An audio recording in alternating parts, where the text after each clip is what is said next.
Salam değerli dostlar, xoş gördük hər birinizi. Bu videoda sizə ədəbiyyatla bağlı vacib bir məsələdən danışmaq istəyirəm. Məlumdur ki, qədim zamanlardan bəri müəyyən şairlərin, yazıçıların adına ya səhvən, ya da məqsədli şəkildə müəyyən əsərlər, şeirlər çıxarılır, aid edilir. Təəssüflər olsun ki, bu gün də bu hal davam edir. Ədəbiyyatımızda məsələn məşhur əsərlərdən birini göstərə bilərik ki, Söhbətül Əsmar adlı məsnəvi, alleqorik məsnəvi Füzuliyə aid edilir. Füzulinin yaradıcılığının məhsulu kimi təqdim edilir. Amma araşdırıcılar, tədqiqatçılar əsərin bədii keyfiyyətlərinə görə, ədəbi, poetik xüsusiyyətlərinə görə onun Füzuliyə aid olmadığını da bildirirlər. Təbii ki, həqiqətən də baxanda görürük ki, bu əsərdə vəzn, qafiyə kimi klassik poeziya üçün vacib olan məqamlar, o cümlədən bədii söz sənətləri Füzuli yaradıcılığına nisbətdə çox zəifdir. Müasir dövrdə isə bu hal daha da artıb və hətta deyərdim ki, faciəvi bir vəziyyət alıb. Xüsusən son vaxtlar Mirzə Ələkbər Sabirin adına o qədər şeirlər uydurulub ki, hətta şairin özünə aid şeirlərini xatırlayan yoxdur. Sabir adına ancaq həmin uydurulmuş şeirlər paylaşılır. Təbii ki, onlara heç şeir demək də düzgün deyil. Sadəcə qafiyələndirilmiş söz yığını deyə bilərik ki, həmin şeirlərdə qafiyədən başqa şeirə aid heç bir xüsusiyyət də yoxdur. Sabirlə yanaşı yenə də Füzulinin adına da müasir dövrümüzdə də müəyyən şeir nümunələri çıxarılıb, aid edilib. Bunlardan ən məşhuru xüsusən son vaxtlar məşhurlaşmış bir şeir parçası haqqında danışmaq istəyirəm. Dini mövzular haqqında, Kərbəla hadisələri haqqında söhbətlərdə ən çox misal gətirilən iki beytdən ibarət şeir parçası var ki, biz Hüseyn süfrəsinin nanü nəməkpərvəriyik, harda vardırsa Hüseyn adı ona müştəriyik. Gecə gündüz o şəhə novhə deyib ağlamışıq, gər qəbul etsə onun nökərinin nökəriyik. Xüsusən sosial şəbəkələrdə bu mövzuda danışan şəxslər bu şeir parçasından istifadə edirlər və qeyd edirlər ki, Füzuliyə aiddir. Hətta Həsən Hüseynov adlı bir müəllif də kitabında bu şeiri Füzuliyə aid bir şeir nümunəsi kimi qeyd edib. Amma onun kitabında şeir, yəni bayaq dediyim nümunədən biraz fərqliliklər var.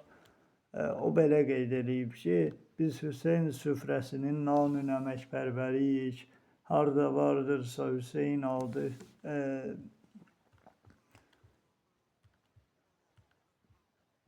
Biz Hüseyn süfrəsinin nanü nəməkpərvəriyik, adı hər yerdə çəkilsə o adam müştəriyik.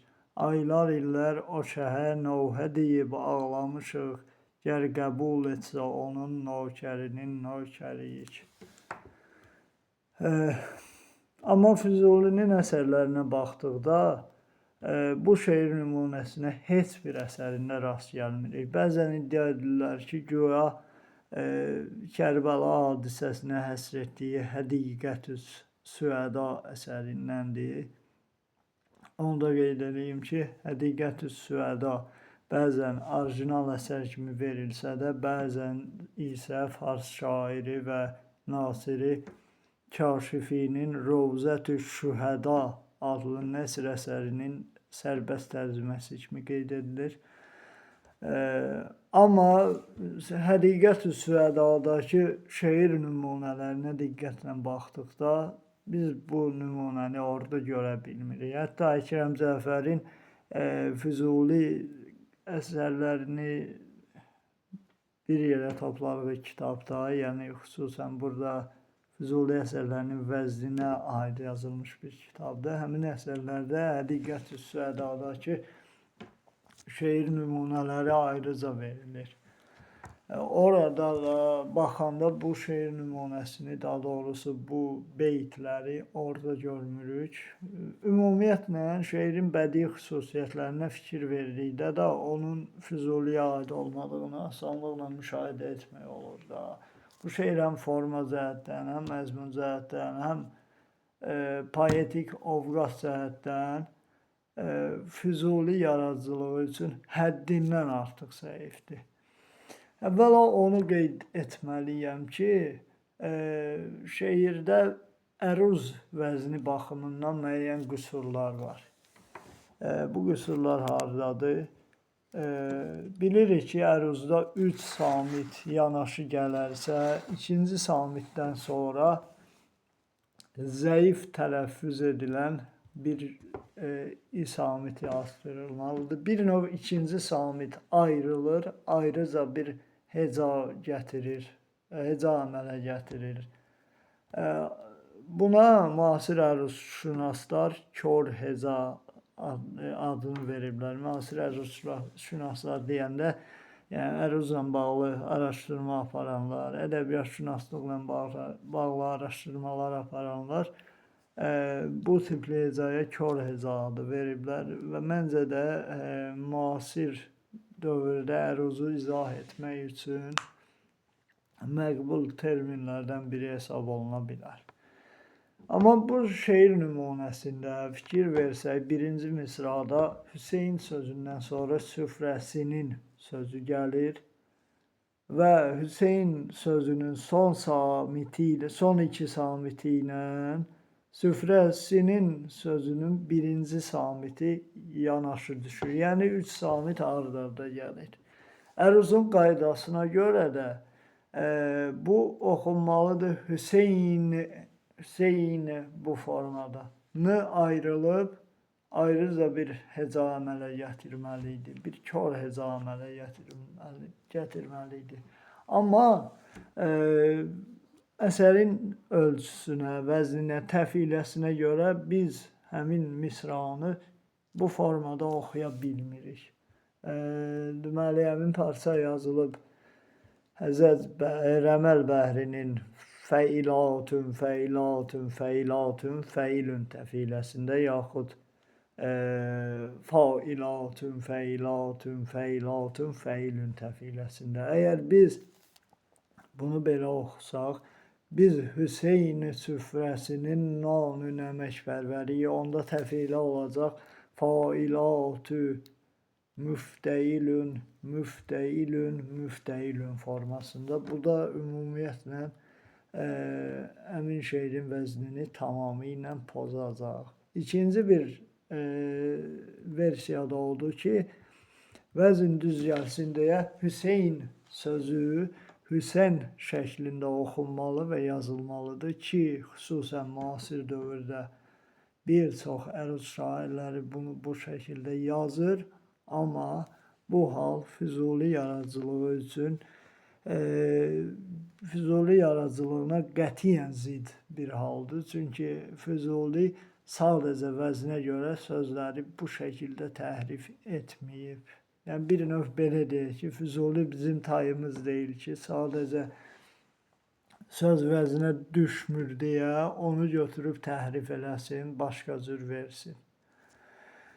Hər iki halda bu açıq-aşkar vəzn qüsuru hesab edilir Füzuli yaradıcılığı üçün. Yəni sonrakı dövrlərdə müəyyən qədər şairlər bunu özləri üçün bir növ ixtiyari şüəra, yəni şairlərin ixtiyarında olan məsələlərdən biri kimi qəbul ediblər. Amma Füzuli yaradıcılığı üçün bu qəti şəkildə vəzn xətası sayılır. Çünki Füzulinin demək olar ki, heç bir şeirində Hətta uzun məsnəvilərində belə bu tipli hallara rast gəlmirik.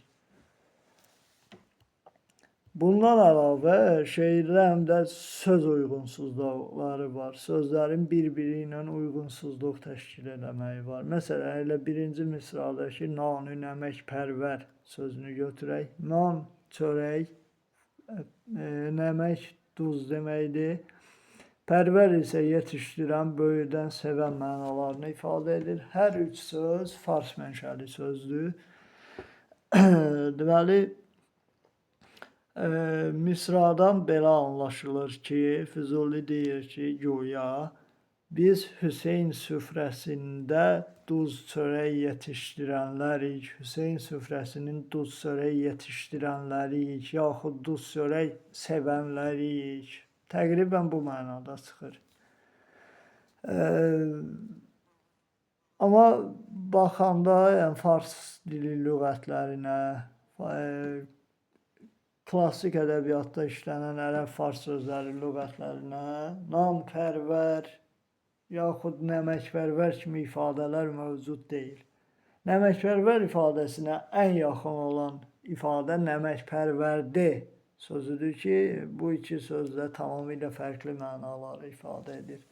Lüğətdə nəməkpərvərdə yetişdirilmiş, yetirmə, böyüdülmüş və məcazi mənada borclu, minnətdar mənalarında ifadə edilir. Eyni məntiqlə nəzərə alsaq ki, əgər nəməkpərvər deyilən bir söz, bir ifadə lüğətdə var, onda bu söz böyüdən, bəsləyən, yetişdirən mənalarında olacaq. Çox güman ki, bu misranı, bu beytləri yazan adam təbii ki, bu Füzuli deyil.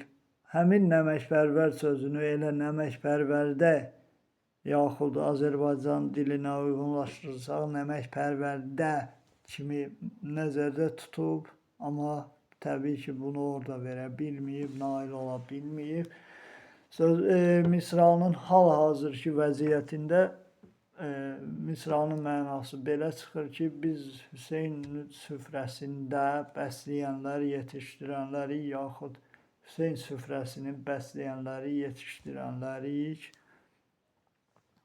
Tamamilə uyğunsuz bir məna, qondarma bir fikir ortaya çıxır. Sonra növbəti misra. Harda vardırsa Hüseyn adı ona müştərik, yaxud adı hər yerdə çəkilsə o adam müştərik. Misrası da məntiqcə tamamilə uyğunsuzdur. Burada ad və müştərik sözləri arasında heç bir semantik əlaqə yoxdur. Yəni adam müştəri olmaq nə deməkdir ki? Belə bir, yəni bunlar arasında nə məna əlaqəsi var? Başa düşmək olmur. Füzulinin başqa beytlərində müştəri sözü əgər işlənibsə, hökmən onunla məna əlaqəsi olan bir söz olmalıdır, var. Məsələn, deyir, gövhəridir eşq-i bəhrinin Füzuli abi çeşm, leyki bir gövhər ki lütfi haqq anadır müştəri. Yaxud bizə üçün qədr bulunmaz, çıxalım dünyadan, müştəri yox, necə bir bəkləyəlim bazarı. Bu birinci göstərdiyim beytdə, nümunə gətirdiyim beytdə gövhər sözü, ikincidə qədir, yəni qiymət və bazar sözləri müştəri sözü ilə birbaşa əlaqəyə malikdir. Bunlar şeirdə klassik şeirin ən gözəl poetik fiqurlarından olan tənasüb poetik fiqurunu yaradır və mənaca da bir-birini tamamlayır. Sonra digər iki misrada da hansı uyğunsuzluq var onu deyək. Gecə gündüz o şəhə növhə deyib ağlamışıq, gəl qəbul etsə onun nökərinin nökəri, yaxud aylar illər o şəhə növhə deyib ağlamışıq, gəl qəbul etsə onun nökərinin nökəri. Əvvəla qeyd edək ki, burada şah və nökər sözləri bir-biri ilə təzad təşkil edir və poetik bir çalar yaradır.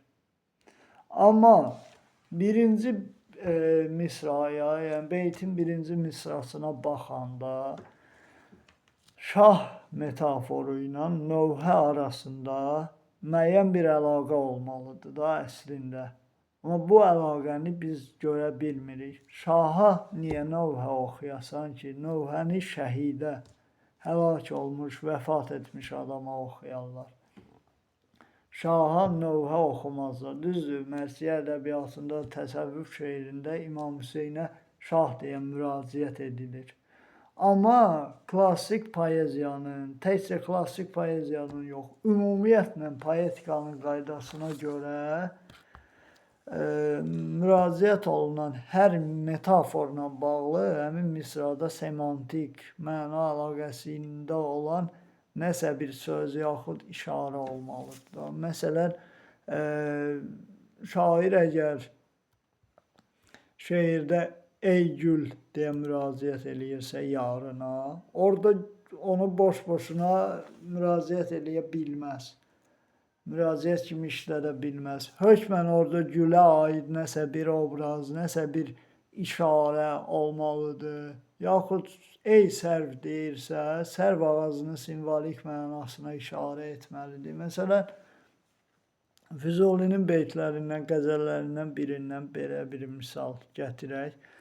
Bərqi ahimdən evim hər guşə bulmuş rəxnələr, gəl görey gül kim giriftar-ı qəfəsdür əndəlib.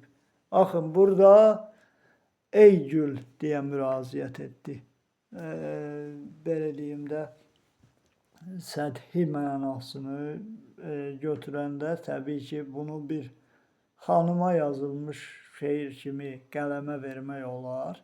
Təbii ki, alt qatında bunun irfani mənalarını açıqlayandan sonra belə olmadığını görürük. Amma səthi mənasız və sətri mənasını araşdıranda bunun sadə bir məhəbbət qəzəli kimi də təsəvvür eləmək mümkündür. Yəni, tutaq ki, bir insana ey gül deyə müraciət edir. Amma bu müraciət heç də havada qalmır. Bu müraciəti tamamlayan başqa bir ifadə də var şeirdə. Hansı ifadədir? Təbii ki, əndəlib ifadəsi. Əndəlib nə deməkdir? Bülbül. Və klassik ədəbiyyatda gül, bülbül eşqi məşhurdur, bildiyimiz kimi. Bülbül gülə aşiq olduğu üçün onun başına dolanır. Gülün eşqində hər əzab-əziyyətə qatlanır. Bülbül qəfəsə salınanda gülün hicranı ilə, həsrəti ilə yanıb tutuşur və s. və ilə axır. O cümlədən əndəlib sözü burada işlənib və onunla bağlı olan tək söz gül sözü deyil. Ah sözü də əndəliblə, yəni bülbülla bağlıdır. Bülbül gülün eşqindən ah çəkir. Qəfəs sözü də əndəliblə, yəni bülbülla bağlı olan bir sözdür. Amma o beytdə, sözü gedən beytdə şah sözü sanki havada qalır. Təbii ki, ikinci misradakı nökər sözü müəyyən mənada onu tamamlayır, amma şah sözü ilə növhə sözü arasındakı əlaqə gözlənilmir, verilə bilmir. Və ən əsası da bu şeirin Füzuliyə aid olmadığını nədən bilirik? Füzuli bu qədər açıq və birbaşa şeirlər yazmayıb. Təsadüfi hallar da ola bilər. Məsələn, onun qəsidələr divanında qəsidələrindən sonra verilən tərzibənd şəklində bir mərsiyə var. Orada açıq-aşkar İmam Hüseynin adını çəkir həmin mərsiyədə. Amma digər şeirlərinin əksəriyyətində, o cümlədən bu beytlərin aid edildiyi Həqiqət-ü Süəda əsərində də Füzuli açıq-aşkar şeir yazmayıb. Onun şeirləri rəmzlərlə doludur, üstü örtülü mənalarla doludur. Bu şeirlərin səthi mənasını yozanda başqa bir şey çıxır, alt qatına enəndə başqa bir şey çıxır. Həqiqət-i Süədada olan şeir nümunələrinə baxanda da ilk baxışdan onları elə dünyəvi məhəbbət mövzulu şeir kimi oxumaq mümkündür. Amma təbii ki, bunun altında təsəvvüfi, dini mənalar yatır. Kərbəla hadisəsinə müəyyən işarələr var. Amma təbii ki, sözü gedən şeirdən fərqli olaraq hamısı üstü örtülü şeirlərdir. Məsələn, nə işləyir ey fələk, dildarı dildarından ayırmaq, cəfakeş aşiqi yari vəfadarından ayırmaq, yaxud can ilə bizdən əgər xoşnud ola cananımız, canə minnətdir onun qurbanı olsun canımız.